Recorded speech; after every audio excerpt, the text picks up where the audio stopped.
Bonjour les enfants, c'est papa. Bienvenue dans notre deuxième podcast de la journée des enfants. Bienvenue à la clinique. Aujourd'hui à la clinique, on a une grosse envie de se laver la bouche avec un gros morceau de savon. Parce que l'homme dont on va parler aujourd'hui s'appelle encore le docteur Dieudonné Essomba. Dieudonné Essomba. Dieudonné Essomba. Parfois tu t'éteins, non, grand frère? Vous savez les enfants, le plus gros problème de la jeunesse est Kambeti. Le plus gros handicap de la jeunesse et Kambeti a été d'avoir des parents portés sur la boisson et le manger. Ça veut dire que le plus gros problème des enfants et Kambeti, c'est que leurs parents aiment plus le manger et le boire, le vin rouge, le bon vin, la viande de brousse, les 1 franc dans les poches que leurs propres enfants. Les parents et Kambeti, ils ont un problème d'amour avec leurs propres enfants.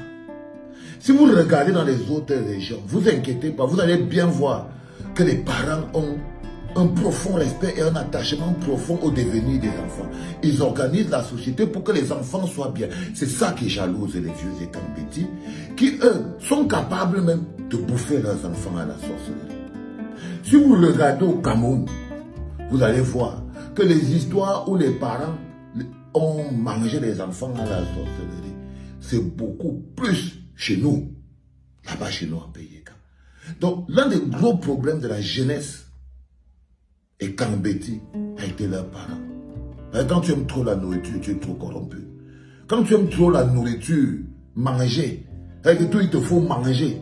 Quand tu aimes trop le manger, ton esprit est ouvert à la corruption.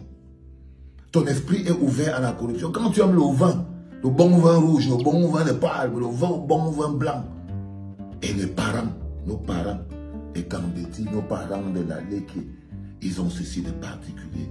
C'est qu'ils aiment le vin plus que leurs enfants. Et c'est ça que Dieudonné Essomba. On dit que Dieudonné Essomba, c'est un brillant économiste, mais il est un parent et Kambeti. Il aime le vin, il aime l'argent, il n'aime pas les enfants. Il n'aime pas les enfants et quand pauvres. Les parents et quand n'aiment pas leurs enfants pauvres. Les parents et quand n'aiment que leurs enfants qui ont réussi. Les parents et quand, s'il a 2 enfants, un est pauvre, l'autre est riche, vous allez le voir. Vous allez voir comment il va niveler. Parce que c'est quelqu'un qui ne suit que l'argent.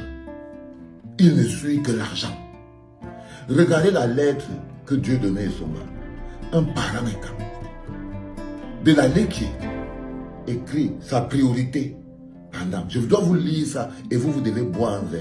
Alors Dieudonné Essomba écrit. Il parle d'une maladie qu'il appelle la mougite. La mougite a atteint la folie. Il dit, j'avais défini, c'est Dieudonné Essomba. Assois-toi là, Jonathan Nti. Assois-toi là, Dieudonné Essomba. C'est-à-dire que l'image même du parent Betty qui ne court que derrière son fils qui a réussi. Parce qu'il y a 2 enfants. Il y a un qui s'appelle Martinez Zoro. Il n'est pas devenu riche. C'est donc l'enfant Betty pauvre. De l'autre côté, tu as Amogo Belinga. Il est devenu riche. C'est l'enfant Betty riche. Et au milieu entre les deux, vous avez l'homme qu'on appelle Dieudonné Essomba. C'est le parent et Kambeti. Vous verrez très bien la place qu'il va réserver dans son discours à son fils pauvre qui n'a pas réussi dans la vie, Martinez Zogo. Alors Dieudonné Essomba, souffrez, vous inquiétez pas, je lis avec le rythme, donc vous allez y avoir, il n'y a pas de problème avec ça. Donc ça c'est la réaction de Dieudonné Essomba. Le meurtre de Zogo, 2 points, la mougite a atteint la folie. J'avais défini la mougite comme étant un syndrome qui touche une partie de la population camerounaise et qui se caractérise par une haine dure, âpre et féroce contre Amogo Belinga. Le meurtre de Martinez dévoile dans toute sa hideur, je veux dire sa laideur et sa folie, la tragédie de ce syndrome devenu une véritable épidémie. Il dit que la mougite est devenue une véritable épidémie. Depuis que Martinez a été enlevé, les gens ont trouvé un coupable, Amogo Belinga. Tu voulais qu'on trouve qui? Tu voulais qu'on cherche Martinez, même en partant, a prononcé un coupable, c'est Amogo Belinga. Toi, tu dis que les gens ont trouvé, ils sont allés chercher. Les gens ne sont pas allés chercher Dieudonné Essomba. Martinez a parlé avec sa bouche Toi, qui es un parent et Kambeti, ça devait avoir de la résonance dans ton oreille, ce que Martinez disait. Pour que si ça t'intéressait de savoir ce que ton fils pauvre est devenu, mais ça ne t'intéresse pas. Ça ne t'intéresse pas. Il dit donc que depuis que Martinez a été enlevé, les gens ont trouvé un coupable à Mougou-Bélinga. De toutes les façons, ça ne pouvait être que lui.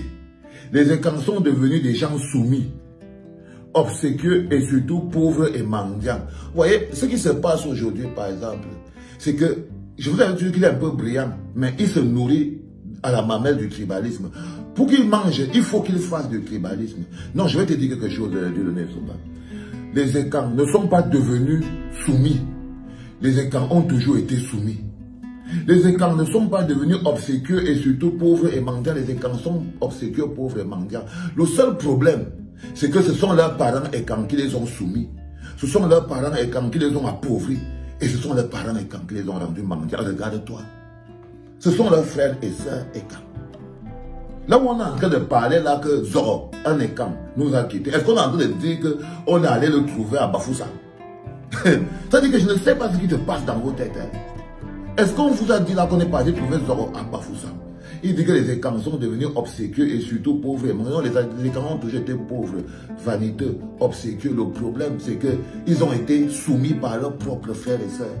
Et leurs propres frères et sœurs leur ont transmis l'arrogance en croyant que le bien-être, le bonheur, le manger se transmet par la tribu. Du coup, ils sont devenus des tribalistes. C'est tout. Et ils sont devenus des tribalistes à cause des gens comme les fous. Jonathan dit. Jonathan, Dieudonné Somba, Dieudonné Somba, Dieudonné Somba. Ils sont devenus comme ça à cause des gens comme les fous. Dieudonné Somba. Ils sont devenus des mendiants parce que c'est ce que tu fais. Tu as le choix entre un de tes fils riches et un de tes fils pauvres, mais c'est ta mendicité qui te fait partir soutenir et ignorer ton fils pauvre qui est tombé. C'est de ça qu'il s'agit de donner son bac. Et la jeunesse de la vie, qui est la jeunesse de Kambeti, vous qui n'avez pas d'argent, sachez que c'est comme ça que vos parents vous voient. Et c'est comme ça qu'ils vous traitent. Là, vous allez vous lever, venir dire que oh, parce que vous utilisez comme ça. Regardez aujourd'hui, quand vous voyez la honte avec laquelle ces gens, ces soi-disant patriotes, je ne sais pas où ils ont trouvé la force. Je crois qu'à force de perfuser l'argent, ils ont réussi à trouver la force pour venir se ridiculiser sur Internet. Leur frère est mort. Leur frère de génération. C'est-à-dire que Martinez était notre génération. Leur frère de génération est mort. Mais ils ont décidé de souiller son cadavre pour les billets de banque.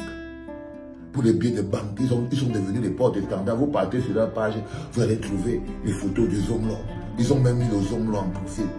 Après, tu vas dire qu'ils ne sont pas mendiants, Dieudonné Somba. Des gens sans fondament, sans pensée. Mais comment tu vas dire qu'ils ne sont pas mendiants? Alors qu'eux-mêmes, ils savent qu'ils sont en ce moment en mode mendiant. En mode mendiant et à cause de vous. Dieudonné Somba, je suis sur ton texte. Hein. Je vais te montrer comment un clinicien comme moi peut laver la tête d'un économiste. Quand je frotte ça avec la brosse et tout ça. Là. Donc, il dit... Depuis que Martinez, de toutes les façons, ça ne pouvait être que lui. Les Ekans sont devenus des gens soumis, obséquieux et surtout pauvres et mendiants. Comment se fait-il qu'Amougou-Bélinga soit différent de ces Ekans-là? Il dit que comment on peut donc imaginer qu'Amougou, lui, il est riche. Vous voyez ce que je veux dire? Il ne respire que là où il est là, il se dit à chaque fois, il faut qu'il fasse une performance plus grande. Parce que tous ces gens sont payés à la performance. Ils sont payés à la performance. Il dit alors que comment se fait-il qu'Amougou-Bélinga soit différent de ces Ekans-là? Ils disent que parce qu'Amougou-Bélinga est détesté parce qu'il est un Ekan riche. Parce qu'il est un Ekan riche. Tout pour lui. Quand je vous dis que le principal problème de la jeunesse des enfants Ekans, c'est leurs parents. Ils aiment le vin. Ils aiment le vin, ils aiment l'argent. Et ils ne partent que du côté de leur fils qui a réussi. Celui qui est pauvre est comme une malédiction. S'il ouvre même la bouche, on va le mettre au champ et tout. Et la mort de il dit quoi? Comment se fait-il qu'Amougou-Bélinga soit différent de ces Ekans-là? C'est simple. C'est un individu dangereux qui doit disparaître.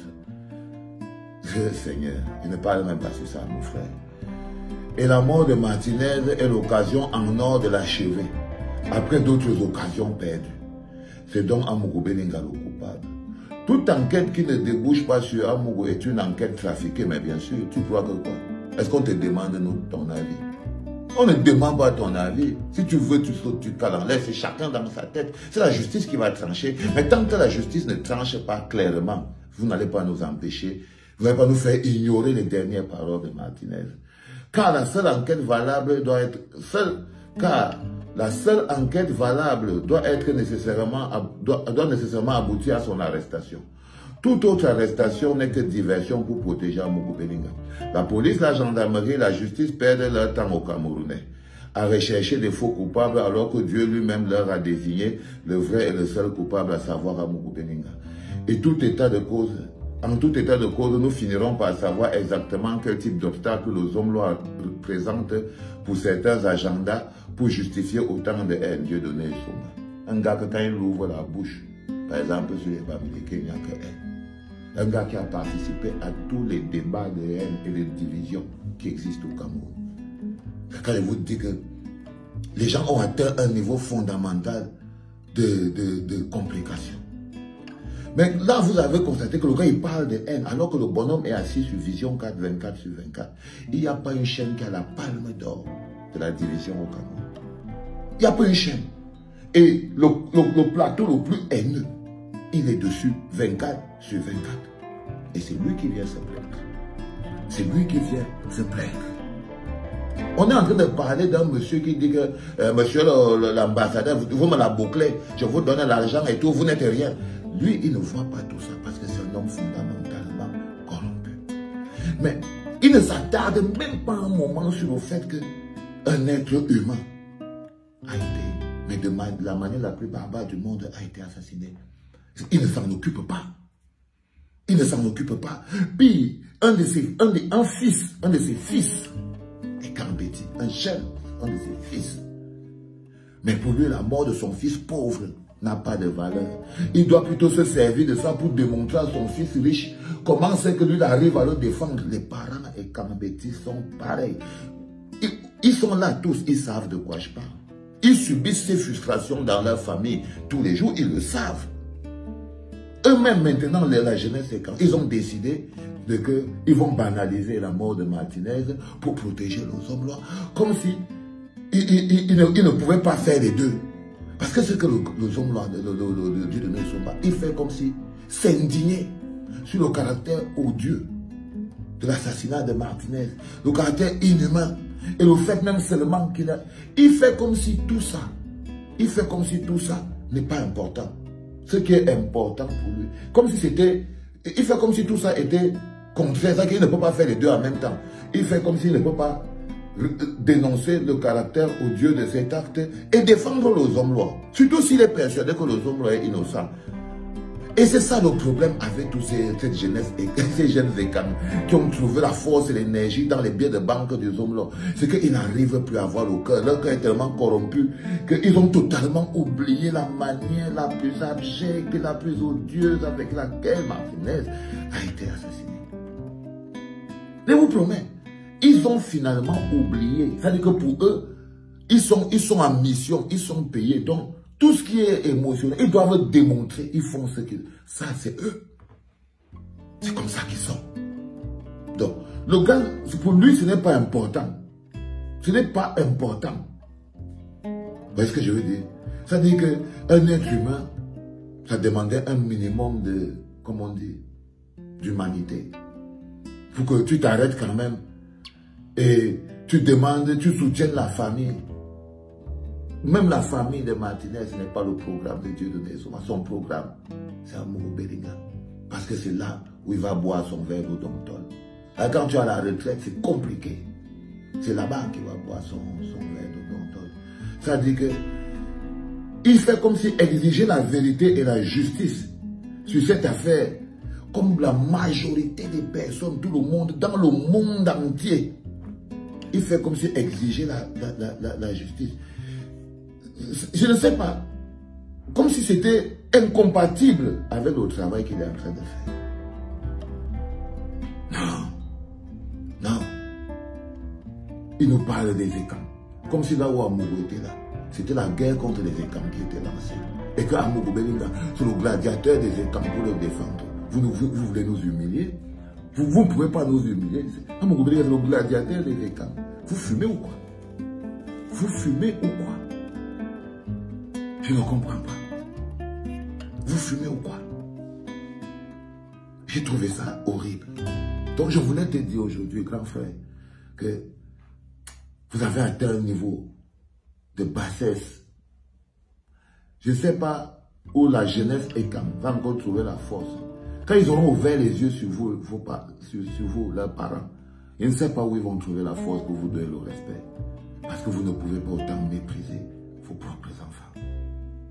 C'est horrible. Tu pourrais quand même dire un mot pour demander au moins la justice pour Martinez, pour demander un mot pour sa famille, un mot pour ses enfants. Tu as encore le temps, fais-le. Voilà. C'était le deuxième podcast de la journée, les enfants. Je suis désolé. Il est fâché, le bâtard. Il est énervé, le bâtard, parce que je l'ai mis hors du business. Il est totalement énervé. C'était papa et Yoda.